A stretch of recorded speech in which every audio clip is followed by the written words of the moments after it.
Сәлем достар, арнама қош келдіңіздер. Бүгін өте дәмді мега шоколадный брауни печеньесін жасаймыз. Арасында осындай салмасымен болады. Тез әрі оңай жасалады. Видеоның соңына шейін менімен бірге болыңыздар. Ол үшін ең алдымен сары майды, шоколадты водяной баняда осылай ертіп алдым.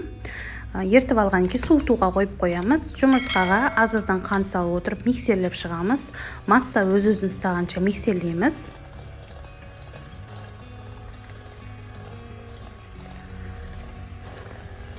Миксерлеп болғаннан кейін суыған массамызды үстіне құйып, однородный масса болғанша бір миксерлеп аламыз.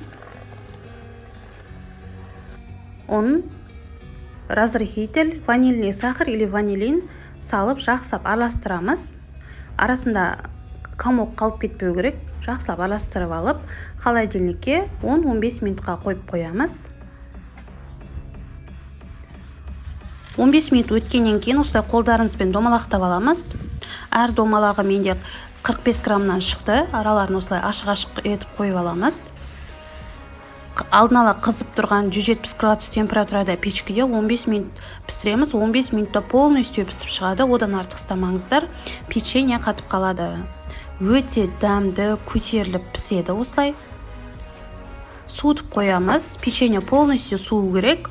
Креміне творожный сыр, сахарный пудраны жақсылап осылай миксерлеп аламыз.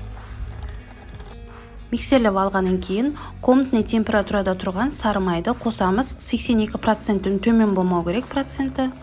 Онда жақсылап миксерлеп аламыз. Сонымен өте дәмді креміміз дайын болды. Осылай кондитерский мешокқа салып алдым. Печеньеға жаққанға оңайлау болсын деп. Суыған печеньеларымыздың үстіне осылай кремді жақсылап жағып шығамыз.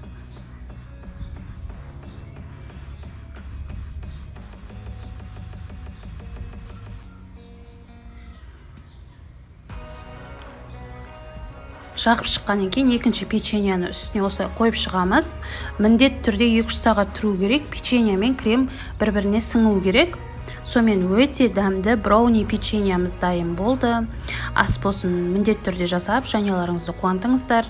Бұл жаңадан ашылған канал, тіркеліп алыңыздар. Осындай ерекше рецепттер салып отырамын.